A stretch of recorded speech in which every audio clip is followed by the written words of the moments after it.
to plot your escape.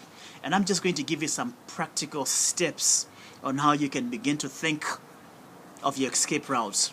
Alright, I'm going to tell you of the material things that you will need to escape. I'm going to start off with the material things before I move on to some of the practical things. The first thing that I feel that you should get would be a picture of the abuser. Make sure that you get a picture of the offender. Make sure you get a picture of the abuser. Get a picture. So that's the first thing. Why is this important?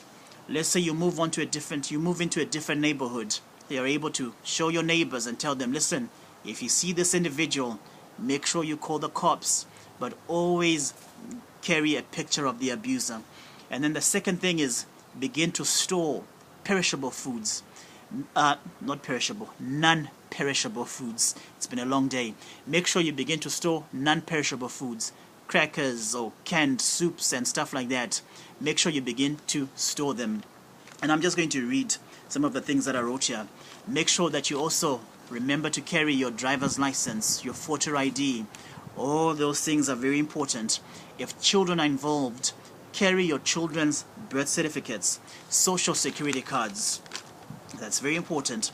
Health insurance cards, welfare ID and benefit cards. That will be very important.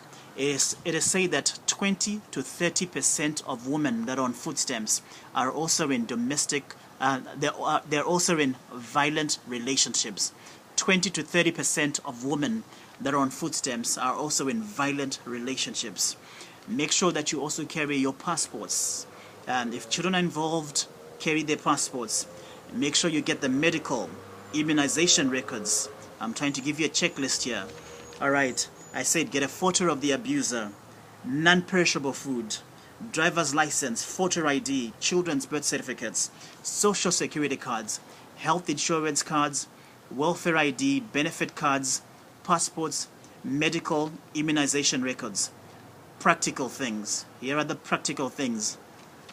Make sure you begin to keep a record of the threats. Any threats that have been made, keep a record. Some people suggest that you begin to journal and to write down incidents that take place. I personally don't recommend that because that journal can fall in the wrong hands. I would recommend keeping voicemails. If there are threats that have been made over the phone, keep those voicemails. Emails, any forms of threats that have been made through emails, make sure you keep those records. And then when you go to the doctors, tell the nurse, report the abuse. Ask them to take pictures if there are any bruises on your body. Ask them to take pictures of the bruises and to keep a record of the abuse. And then practical stuff. This is very important. Make sure you start putting money aside. Make sure you start saving some money aside. It might not be much, but start putting a little bit of money aside. If you don't have a savings account, give yourself a deadline.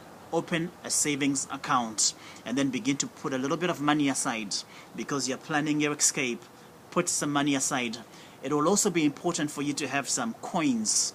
It's not advisable when you're trying to escape or as you're escaping for you to go to McDonald's and to get yourself a Happy Meal and to use your credit card because your credit card transactions can be and will be traced. So that's why I recommend putting some money, storing some money aside.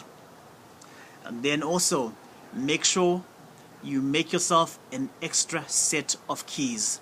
Car keys, house keys, any keys that are important. Make an extra set and then give those extra set of keys to someone that you trust and in confidence. Give them to your neighbor, give them to a relative. Alright, that's very important. If there are children involved, this brings about a completely different dynamic. If there are children involved, depending on the age group, make sure that you teach your children how to dial 911. Make sure you tell them where to go whenever the violence escalates. Tell them where to go, where they can run, a safe place. It can be a neighbor's house, but it could be the garage. Okay, but tell them where to go. And then little practical things that you can begin to do. Whenever the violence escalates, if the abuser has weapons, if they have guns or knives are in the house, whenever the violence escalates, remove yourself from the room where there are guns or knives and try to go to a neutral zone. Try to go to a place where there aren't any knives or guns. That's just practical things that you can begin to do. And then as you are planning your escape, remember, it is not easy, but as you're planning your escape, try to visualize how the escape might take place. Look at the windows, look at the doors. Which door will you use? How will you escape?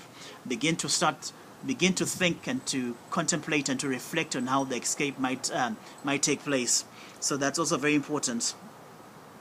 And then little things. You'll have to change your telephone number.